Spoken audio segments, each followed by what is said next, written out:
Namaste. Let me share a fable with you, for stories are ways of immortalizing messages.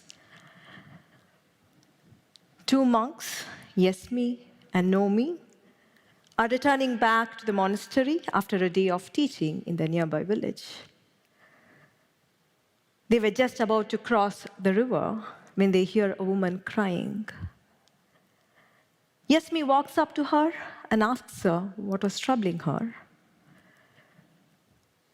She needed to get back to her toddler, who was living in the village across the river.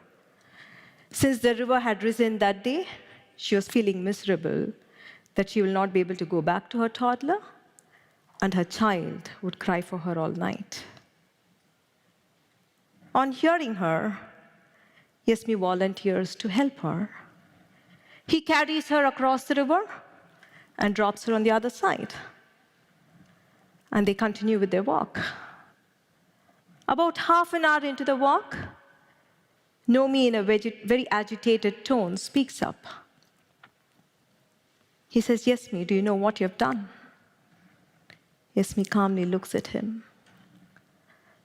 "Our master said, never look at a woman. You spoke to her. Our master said, never speak to a woman.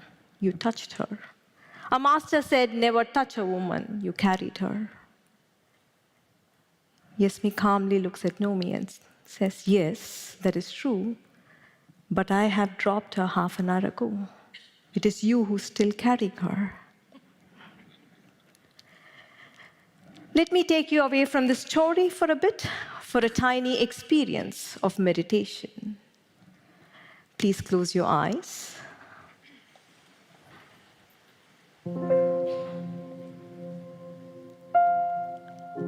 I still see a few sneaking a peek. It is safe to close your eyes. Inhale and exhale deep and slow. With every exhale, raise the edges of your lips into a gentle smile. Inhale. Exhale. Inhale.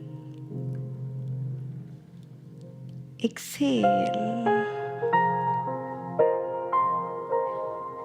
Inhale. Exhale. Broaden your smile.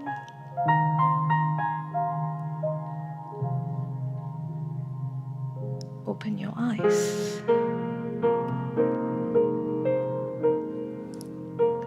Do you recognize that with a little attention to your breath and a smile to your face, you're more calm and more present? The power to peace is always within you. Let us get back to our story. Yesmi and Nomi represent two states of being. Fundamentally, every one of us live only in two states. One is a stressful state. The other is a no-stress state. We call this no-stress state a beautiful state, for that is how life feels when you live free of stress. Generally, stress refers to tension, but anger, fear, hurt, loneliness, frustration are all stressful states, aren't they?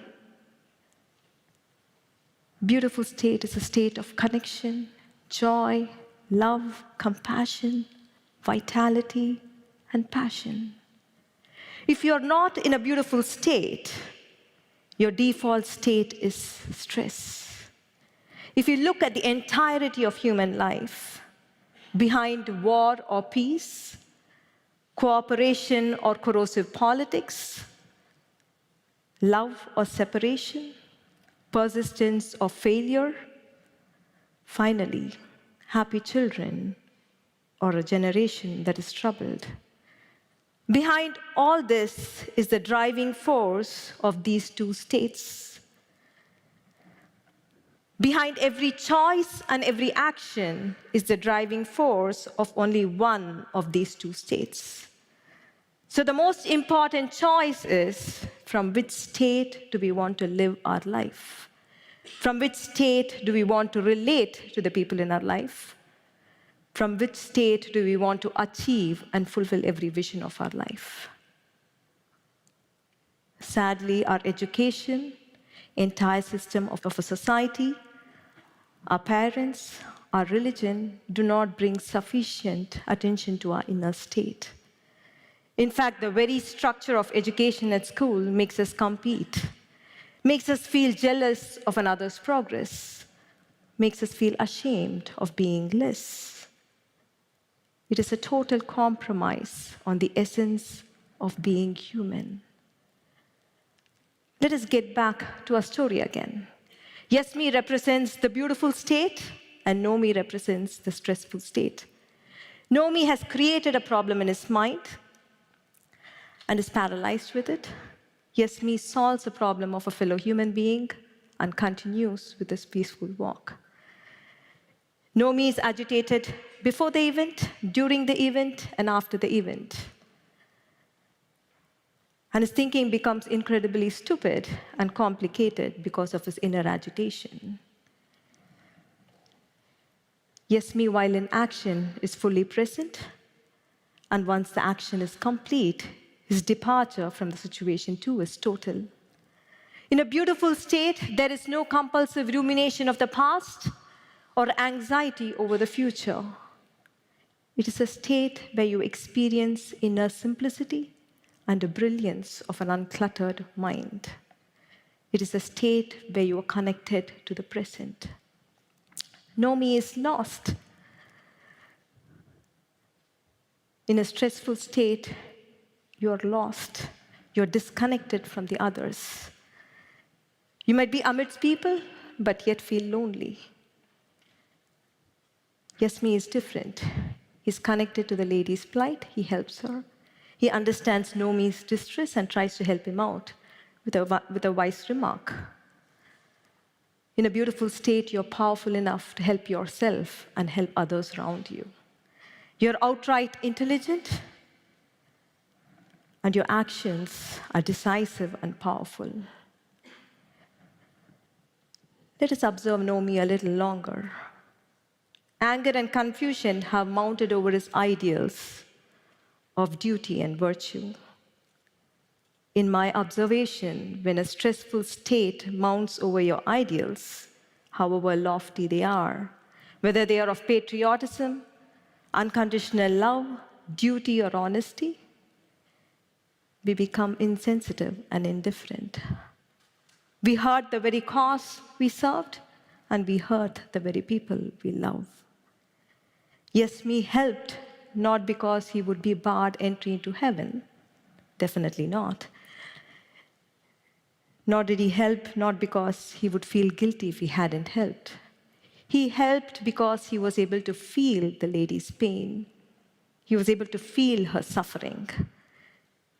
Actions in a beautiful state arise from a place of connection, not from an ideal. There have been times when we have been yes me, there have been times when we have been no me. We have lived in stress and disconnection and caused greater confusion in our own lives and lives of people around us. We have lived in a beautiful state of connection and contributed to the well-being of ourselves and people around us. War, division, and conflict of every form can only end when more and more of us live in a beautiful state. So the big question is, how do we break free of our habitual negative bias of our brain towards stressful state? If pressure is going to be a part of life, how do we live life without being bogged down by stress? How do we address numerous challenges of our life living in a beautiful state? There are 3 well-trodden paths people usually take. 1, we live in stressful states and plummet into hurting inner states. 2, we try to escape stress. We try to achieve a temporary dopamine high. However, when the dopamine plateaus, we are left feeling emotionally dry and empty. 3, we try replacing inconvenient beliefs, stories, and ideas into more convenient ones. The problem, however, is none of these 3 paths have the power to get you off the gravitational pull of suffering or long-term stress. And we succumb back into the vortex of habitual stressful emotions. We need a greater inner power to get us to a beautiful state. And that is the way of inner truth. About 8 years ago, we as a family met with an accident while at Big Bear Lake in California. We emerged safe from the accident. But while in the waters, Krishnaji, my husband, co-founder of One World Academy, realized the root cause of all human suffering. He saw what kept suffering alive for days, months, and years after a stressful event was over in anyone's life. Past and present circumstances, other people and their behavior can trigger stress in us, but they do not keep us chained in our unhappiness. While in the waters, he saw the true reason for humanity's suffering. He saw all emotional suffering arising from obsessive, self-centric thinking. It is a total preoccupation with oneself. It is a total, incessant preoccupation with oneself. And it is this preoccupation that separates you from the other.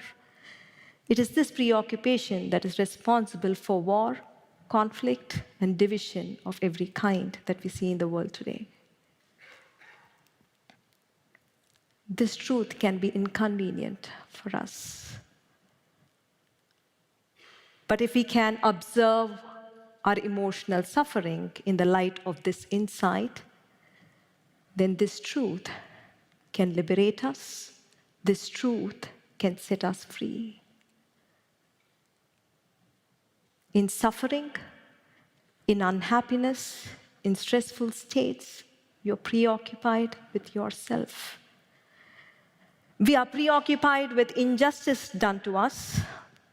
We are preoccupied with pleasure that was denied us. We are preoccupied with opportunities that did not come our way. We are preoccupied with love that was withheld from us. It is a total preoccupation with oneself. And in this state, we are not concerned with finding solutions to the problem at hand. For the entire thinking is only me, me, me, me, and me. That is all we think in unhappiness. Let us observe Nomi in the light of this insight. Throughout the story, he's preoccupied. He's preoccupied with his rightness. He's preoccupied with his guilt at having allowed a wrong to happen. He's not concerned about the situation, nor is he concerned about the lady and her son, nor his friend. He's constantly justifying within himself that he was right in ignoring the suffering woman, and that he was great in following the rules. Realizing that all lingering in suffering is a total preoccupation with oneself, it is an obsessive, self-centric thinking, is the most powerful antidote for any form of suffering that could have gripped you.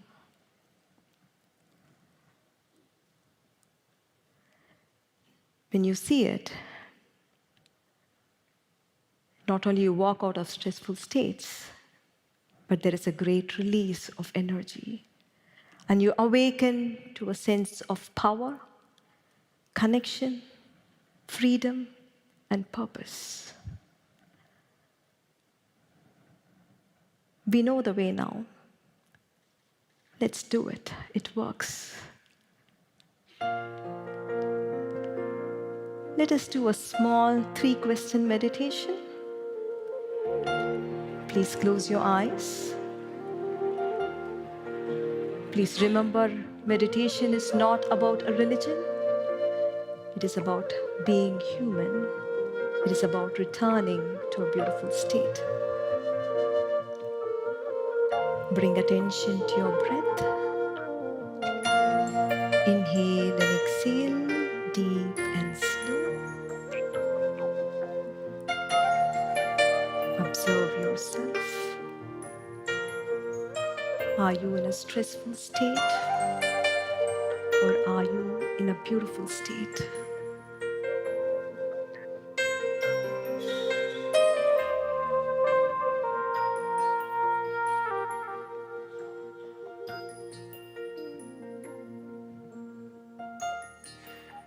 Observe yourself.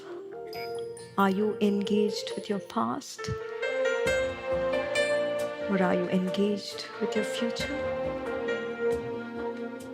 Or are you in the present?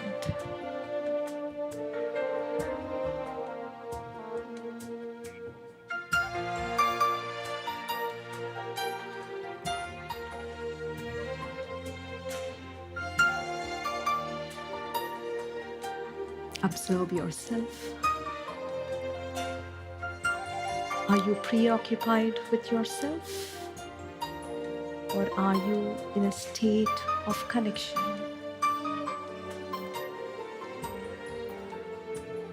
Just observe. Do not try to change anything.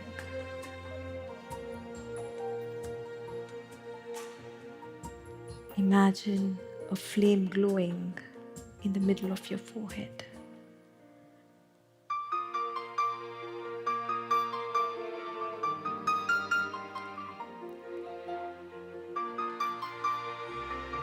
Bring a gentle smile to your face. Open your eyes. Look into the eyes of the person sitting next to you. Wish from the bottom of your heart that the other person lives in a beautiful state. And if you're comfortable, you may hug the other.